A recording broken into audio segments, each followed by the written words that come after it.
called my husband dull, and left him for a man who gave me butterflies. When that relationship crashed, I returned, only to have a gorgeous brunette open the door. "Oh, you must be Megan. Jason's doing great, just sign here." My chest tightened as she shut the door in my face. I met Jason when I was 24. We were both working in Makati. He was in IT, I was in HR. He was quiet, polite, and always on time. He wore button-down shirts even on casual Fridays. He didn't drink much, didn't flirt, didn't even seem to notice when women tried to get his attention. But he noticed me. He'd bring me coffee when I was stressed. He'd walk me to the MRT when it was dark. He remembered my birthday when even my own family forgot. We got married in 2005. Simple church wedding in Quezon City. He cried when he saw me in my dress. I remember thinking, this is the man who will never hurt me. And he didn't. Not once. He was steady, loyal, and kind. We bought a small townhouse in Pasig. We had 2 kids, Liam and Sophie. He did the night feedings, changed diapers, helped with homework. He never raised his voice. He never forgot an anniversary. But somewhere along the way, I got bored. I met Marco at a conference in BGC. He was a speaker, charismatic, funny, full of energy. He wore designer suits and had a laugh that made you feel like you were the only person in the room. He flirted with me. I flirted back. It felt innocent at first. Just messages. Then coffee. Then dinners. Then hotel rooms. I told myself I deserved this. That Jason had become dull. That I needed passion. That I was still young. That I didn't want to wake up at 60 and realize I never felt alive. So I left. I told Jason I was unhappy. That I needed space. He cried. Begged me to stay. Said we could go to counseling. I told him it was too late. I moved in with Marco. He lived in a condo in Rockwell. It was all glass and chrome and city lights. We drank wine on the balcony and made love on Egyptian cotton sheets. He took me to Boracay, to El Nido, to Singapore. He made me feel beautiful, wanted, alive. But then the cracks started to show. He'd disappear for days. Said he was busy with work. I found lipstick on his shirt that wasn't mine. He said it was from a hug. He started criticizing me, my weight, my clothes, my laugh. He said I was lucky he chose me. One night, he came home drunk and told me he'd never leave his wife. That I was just a distraction. That I was stupid to think it was more. I packed my things and left. I had nowhere to go. My parents had disowned me. My friends had sided with Jason. I was alone. I decided to go back. To apologize. To beg. I told myself Jason was kind. That he'd forgive me. That we could start over. I took a bus to Pasig. Walked to our old townhouse. It looked the same. The garden was neater. The paint was fresher. There were new curtains in the window. I knocked. A woman opened the door. She was stunning, long brown hair, green eyes, perfect skin. She looked like a model. "Oh," she said, smiling politely. "You must be Megan. Jason's doing great, just sign here." She handed me an envelope. Inside were divorce papers. Already signed. Already notarized. My chest tightened. I couldn't breathe. I stood there holding the envelope like it was burning my hands. I didn't even get a chance to ask anything. She smiled again, not unkindly, just distant, polite, like I was a stranger trying to sell her something she didn't want. Then she shut the door. Not a slam, not rude, just closed, like my whole past was being sealed behind that door. I didn't move for maybe 5 minutes. I just stood there, holding divorce papers, my name on them, Jason's signature. Everything was neat, clear, done. My legs finally gave in, and I sat down right there on the little step outside what used to be my home.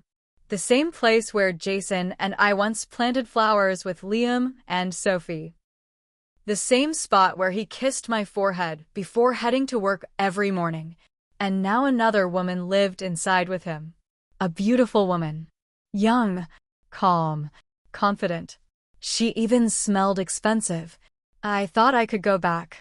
I thought Jason would open the door, see me, maybe cry again. That he'd say he missed me. That he forgave me. That we could work it out. I was wrong. 3 days passed. I didn't eat much. Just stayed in a cheap hotel near Ortega's, staring at the ceiling fan like it held answers. On the 4th day, I went to see my kids. I had to. I needed to. They were staying with Jason, of course. I messaged him first, just said I'd like to see them. No drama. No talk about the past. He didn't reply. But that night, around 9 p.m., I got a call. It was Liam.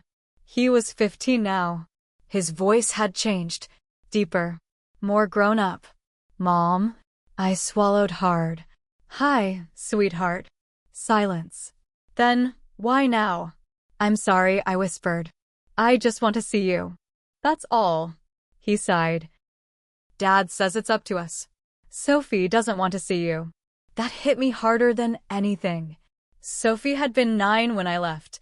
She used to sleep with my old scarf wrapped around her wrist. She called me Mama long after other kids stopped using baby words. Now she didn't want to see me. Can I see you? I asked, almost begging. Tomorrow, he said after a pause. But not at the house. We met at a Jollibee near SM Megamall. He came alone. Wore his school uniform even though it was Saturday. I barely recognized him. He was taller than me now. His hair was a mess. He looked tired. We sat in silence for a while, him poking at fries, me sipping cold coffee. You hurt Dad, he said suddenly, staring at the ketchup packet he was squeezing flat. I know. He cried for weeks. Slept on the couch. Then he stopped talking much. Just did stuff around the house. Like a robot. I was stupid, I whispered. He still made our breakfast every morning, Liam went on. Still picked us up from school. Still helped with math homework. I miss you, I said. He nodded slowly, like he was thinking something through. Do you miss us, or are you just lonely? That question didn't just sting, it ripped something open inside me. I had no good answer. Things got worse when I tried to get a job again. HR work wasn't as easy to find at my age, and people knew about what happened. The corporate world in Manila is small. Gossip travels. I ended up working part-time at a small travel agency near Cubao. The pay was terrible, but it was something. Every night I rode home in a Jeep thinking about what I'd done. One night, maybe 2 months later, I was closing the shop when a woman came in, asking about a flight to Cebu. Her face looked familiar, but it didn't click until she said her last name. She was Jason's new girlfriend. Hi, she said, smiling politely again. Megan, right? I nodded. I wanted the ground to swallow me. She looked around. I didn't realize you worked here. Small world. I mumbled something like, just part-time. She hesitated, then stepped closer. I want to say something. I hope it doesn't come off wrong. I braced myself. Jason didn't deserve what happened, she said, voice calm. But he's doing okay now. He really is. We're not perfect, but we're happy. I just stared. I think you need to hear that, she added. So you can stop waiting for something that's not coming back. Then she walked out. Didn't buy a ticket. Just left me standing there, completely wrecked. But that wasn't even the worst part. 3 weeks later, I saw Marco again. Yes, that Marco. He walked into the travel agency like nothing had happened. Said he wanted to book a quick getaway to Thailand. He was alone. I kept my head down, typed quietly, acted like I didn't know him. But of course, he recognized me. Megan, he said, eyes widening. Wow, you look good. I didn't answer.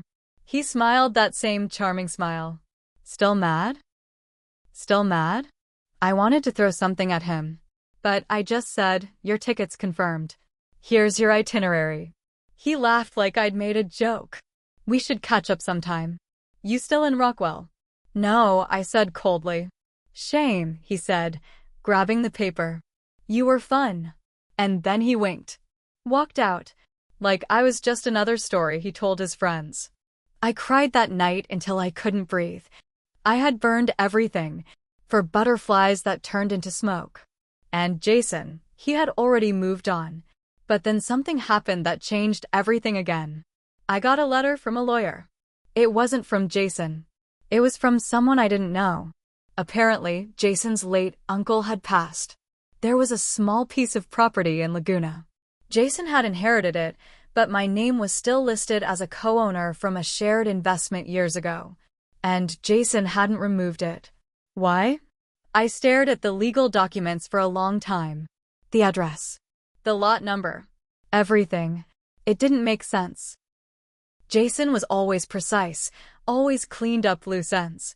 So why was my name still there?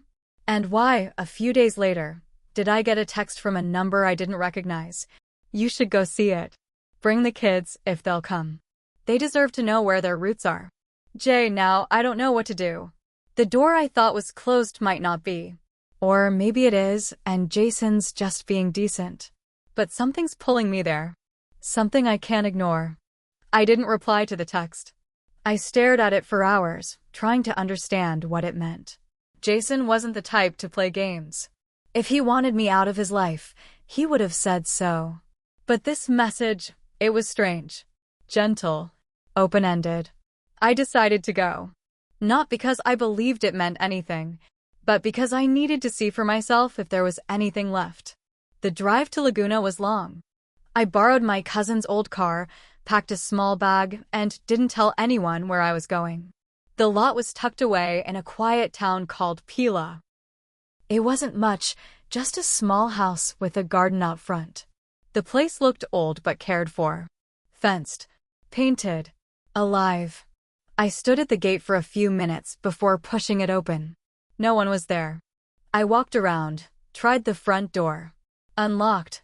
Inside was simple. Clean. Like someone had just stepped out and might return any second. On the table by the window was a photo frame. It was of me and Jason. From a beach trip years ago. We were both younger. He had his arm around me, and we were both laughing. Genuinely happy. I stared at it for a long time. My hand started shaking. Who kept that picture? Why? Then I saw the letter on the kitchen counter. It had my name on it. My hands were cold when I opened it. Megan, I don't know if you'll ever read this. But in case you do, I want you to know I never hated you. I meant what I said when we got married. I said I'd love you always. That didn't stop when you left. It just changed. I didn't keep this house because I was waiting for you. I kept it because it reminded me of who we used to be. Before the noise. Before the pain. If you're here, I hope it means you're okay. That you've found peace. If you want this place, it's yours. The kids too. I told Liam. He's been here a few times. He likes it. Whatever happens now, I hope you forgive yourself. I already have. Jason, I sat down on the floor. I don't know how long I sat there. Eventually, I went to the bedroom. There was another photo on the dresser. This time of Jason, Liam, and Sophie. They looked happy. Whole. And then I saw something that completely shook me. Next to the bed, tucked under a stack of papers, was a spiral notebook. A journal. Jason's handwriting. I shouldn't have read it, but I did. And that's when everything twisted. He'd written about the day I left. About how he felt hollow. About how he started therapy, not for the pain, but for the anger. The rage he didn't show me. The panic attacks. The times he sat in the car outside work because he couldn't breathe. But it wasn't just about me. It was about her. Clara. The woman who had opened the door. They'd met in therapy. She'd been through her own heartbreak. Her husband had left her for someone younger. She was kind. Quiet. Not flashy. She helped Jason heal. But the entries grew darker. Jason wrote that Clara wasn't who she seemed. He wrote about how she became controlling. How she insisted on moving in. How she managed everything: bills, messages, the kids' schedules. He said he sometimes felt like he'd traded one kind of pain for another kind of prison. And then, this part still chills me, he wrote. If anything happens to me, check the medicine drawer. Second bottle. Red cap. She refills it herself. I jumped up. I found the drawer. And I found the bottle. It was labeled as an anti-anxiety medication. Jason's name. But something felt off. The label looked new. Too new. The pharmacy wasn't one I recognized. And the pills inside weren't uniform. Some were chipped. Different shades. My heart started pounding. What if Jason wasn't okay? What if something had happened and Clara was hiding it? I needed to talk to Liam. I left the house fast, drove straight back to Manila, heart racing the whole way. I messaged him. No answer. I called. No answer. Then I got a text, not from Liam. From Clara. You've been to the house. That's fine. But you need to stay away from Jason now. He's not well, and this isn't your concern anymore. Don't make this harder. She blocked me. That was 3 nights ago. I haven't slept since. I'm not sure what's going on. But I don't think Jason's safe. And I think I might be the only one who sees it. I didn't wait. I went straight to Liam's school the next morning. I waited outside, sitting on the curb like a mom who just forgot to pack her kids' lunch, but I wasn't calm. My hands were shaking, heart pounding. When Liam came out and saw me, he froze. Mom? His voice was wary. I stood. We need to talk. It's about your dad. He looked around nervously. What? I went to the house in Laguna. His expression hardened. Please, I said. I found his journal. That stopped him. We sat in the car. I told him everything, the note, the bottle, the weird pills, Clara's message. Liam didn't say anything for a long time. Then, quietly, I thought something was off too. That's when I knew I wasn't crazy. He said Jason had been sleeping a lot lately, missing work calls. He'd forget things, small stuff at first, then bigger things. Sophie's school project, paying a bill, her birthday. I asked Clara, Liam said, staring out the window. She said he was just tired. We drove to the Pasig townhouse. Liam used his key. Clara wasn't home. Jason was in bed. It was 3 p.m. He looked faded, pale, thinner than I remembered.